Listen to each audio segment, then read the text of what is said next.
हम लोग शिक्षक हैं और शिक्षक कभी भी जोड़ने की बात करता है। और शिक्षा विभाग में एक नई आदेश आप जब देखेंगे तो आपको लगेगा कि क्या इस तरीके का जो व्यवस्था है, जो इस तरीके का आदेश आया है, क्या ये उचित है? हम आम जनता पर ये सवाल जो है आम जनता के ऊपर हम छोड़ते हैं। आम जनता को जवाब देना चाहिए, क्योंकि आम जनता तो हमेशा से ही शिक्षकों पर प्रश्न खड़ा करती रही है, लेकिन कभी आपने शिक्षा विभाग पर प्रश्न खड़ा नहीं किया। और इसका दोषी कौन है, ये सारे चीज़ों का आपको यहाँ जवाब मिलेगा।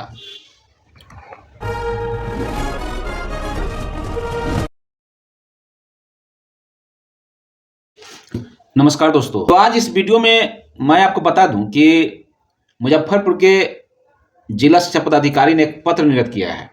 आपके सामने स्क्रीन पर यह पत्र है, आप पत्र को देखिए पहले। इस पत्र में साफ तौर से कहा गया है कि मुजफ्फरपुर जिले को 1 लाख बच्चों के नाम काटने का टारगेट दिया गया है। अभी तक हम लोग जहां तक समझते हैं, आज 18 साल, 20 साल, 15 साल से जो भी शिक्षक कार्य कर रहे हैं, उनके जीवन काल में आज तक सभी लोग जानते हैं कि बच्चों को ना, जो छूटे हुए बच्चे थे, अभिवंचित वर्ग के बच्चे थे, जो छित बच्चे होते थे, उन्हें खोज खोज करके नाम जोड़ने की बात कही जाती थी। नाम को जोड़ना होता था। हम आप सभी लोग नाम को, किसी भी बच्चे का नाम छूटना नहीं चाहिए, वैसे बच्चे का नाम जोड़ने का काम करते थे। हाल फिलहाल में आपने देखा होगा, कोरोना काल में जितने भी बच्चे थे, नामांकन पखवाड़ा चला करके उन बच्चों का नामांकन किया गया था। अब वो बच्चे फिर से प्रदेश चले गए हो या कहीं और चले गए, किसी कारण से चले गए, या कहिए तो वो हैं भी बच्चे नहीं आ पा रहे हैं स्कूल, कोई बीमारी की वजह से, तो कोई सगे संबंधी के यहाँ चले गए हैं। तो ऐसे बच्चे जो नहीं आ पा रहे हैं, तो ये बात समझ में आती है कि हाँ, नाम काटना है। तो उन नामों को जो काटना है, जो के पाठक जी का जो आदेश आया है कि 15 दिन लगातार बच्चे नहीं आते हैं, अनुपस्थित हैं, उनको नाम काट देना है। उसके बाद उनका ही आदेश आया कि 3 दिन लगातार नहीं आते हैं तो उनका नाम काट देना है। और इसी बीच एक और नई आदेश आ गई है। इस आदेश में कहा गया है कि जो छमाही परीक्षा हुआ है 2023, यानी कि अर्धवार्षिक परीक्षा 2023 में जो आयोजित किया गया था, उस परीक्षा में जो बच्चे उपस्थित नहीं हुए हैं, उन बच्चों का नाम काटने का भी आदेश आ गया है और टारगेट दे दिया गया है। हर एक जिला को टारगेट दिया गया है के पाठक जी की तरफ से। और उसी के तहत जब मैंने मुजफ्फरपुर का पत्र देखा, जो कि आपके स्क्रीन के सामने स्क्रॉल कर रहा होगा, आप देख सकते हैं, तो इस पत्र में कहा गया है कि जो बच्चे लगातार अनुपस्थित हैं उनका नाम काटना है, जो बच्चे परीक्षा में सम्मिलित नहीं हुए हैं उन्हें भी स्कूल से नाम काट के हटा देना है। अब आप बताइए कि किसी कारण से, किसी बीमारी के कारण से या किसी अन्य कारण से विद्यालय नहीं आ सके, क्योंकि मैंने कई बच्चों को देखा है कि परीक्षा में सम्मिलित नहीं हो पाए थे, लेकिन परीक्षा के बाद वो बच्चे फिर आने लगे। तो ऐसे परिस्थिति में नाम को काटना और टारगेट बनाकर नाम को काटना, यह कहां तक उचित है? यह आम जनता से सवाल है। आम जनता इसका जवाब दीजिए, क्योंकि इस तरीके से शिक्षा विभाग में जो तानाशाही रवैया बनाया गया है, वह कहीं से भी उचित नहीं है। शिक्षकों के प्रति जो उनका तानाशाही रवैया रहा है और आम जनता उनका सपोर्ट करती रही है, ये तो समझ में आता है। आम जनता मालिक होती है, जनार्दन होती है, जनता जनार्दन होती है। तो कहने का मतलब वो और बात है। आप शिक्षकों के प्रति, जो शिक्षक बच्चों को नहीं पढ़ाते हैं, आप उन शिक्षकों के खिलाफ आवाज बुलंद करते हैं, ये अच्छी बात है, क्योंकि बहुत सारे ऐसे शिक्षक हैं जो सही मायने में बच्चों को नहीं पढ़ाने का काम करते हैं और विद्यालय से गायब रहने का काम करते हैं, डिप्टेशन के नाम पर गायब रहते हैं, सेटिंग गेटिंग से गायब रहते हैं। तो वैसे शिक्षकों का आप जब विरोध करते हैं तो अच्छी बात है, लेकिन जो लोग जानबूझकर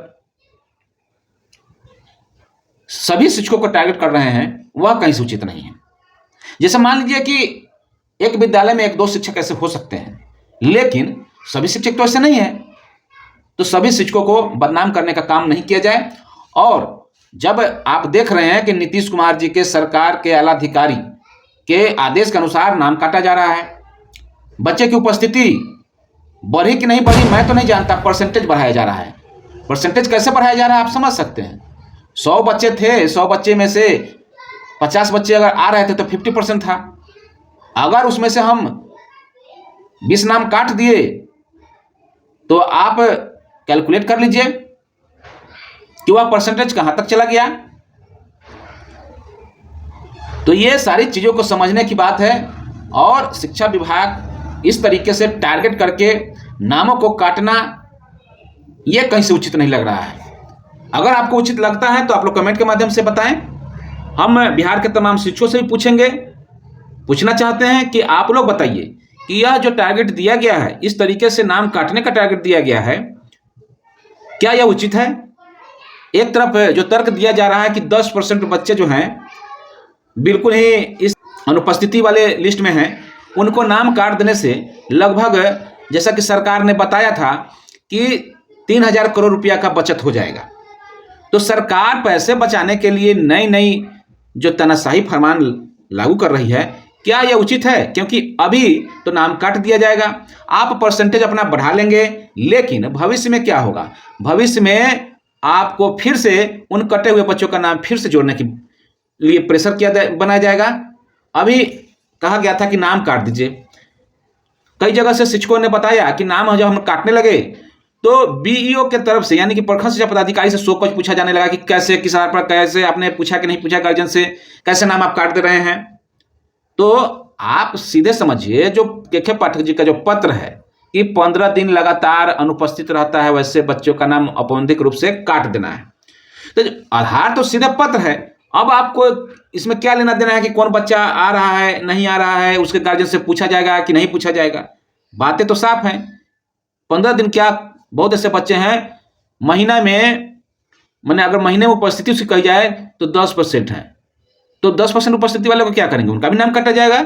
या बिल्कुल ही बच्चे नहीं आए, नाम लिखा कर गायब हो गए, वैसे ही बच्चे थे तो उनका तो नाम काटा जा रहा है, समझ में आया। लेकिन जो बच्चे परीक्षा में सम्मिलित नहीं हुए, उन बच्चों का नाम काटने का कोई औचित्य समझ में नहीं आता है, क्योंकि जो बच्चे परीक्षा में, जो ही नहीं कि हर बच्चे सम्मिलित ही होते हैं। और यह जो आदेश निकला, ये आप पहले आदेश निकालते, क्योंकि परीक्षा हो जाने के बाद अनिवार्य, बच्चे छमाही परीक्षा यानी कि वार्षिक परीक्षा को अनिवार्य नहीं समझते हैं। ऐसे परिस्थिति में वह उतना तल्लीनता से उस स्कूल में नहीं आते हैं परीक्षा देने, तब उस बच्चे को क्या करेंगे? उस बच्चे का नाम काट देंगे तो फिर क्या होगा आगे उनका? जब बच्चा आने लगा फिर क्या होगा? तो ऐसे परिस्थिति में इस तरीके से जो आदेश निकला है, कहीं ना कहीं यह आदेश उचित नहीं प्रतीत होता है। अगर आप लोग को उचित लगता है तो कमेंट के माध्यम से जरूर बताइए, क्योंकि आप लोग का कमेंट निश्चित रूप से हम लोगों को लगता है कि आपके कमेंट से हमें फीडबैक मिलता है, और फीडबैक के आधार पर ही हम कुछ बातों को रख पाते हैं। तो फिलहाल इस वीडियो में इतना ही। अब वीडियो अगर अच्छा लगा तो वीडियो को शेयर कीजिए, लाइक कीजिए, और चैनल पर जो लोग नए हैं, चैनल पर आए हैं तो चैनल को सब्सक्राइब करते जाइए, और बेल आइकन जरूर दबा दीजिए, ताकि इस तरीके का वीडियो शिक्षा विभाग और शिक्षक संगठन से संबंधित बातें हम रखते हैं इस प्लेटफॉर्म पर। शिक्षा तक मेरा मंच है, और ये सभी शिक्षकों का मंच है। इस मंच पर आप अपनी बातों को मेरे व्हाट्सएप नंबर पर, मेरे ईमेल पर आप भेज करके अपनी बातों को भी रख सकते हैं। तो फिलहाल इस वीडियो में इतना ही।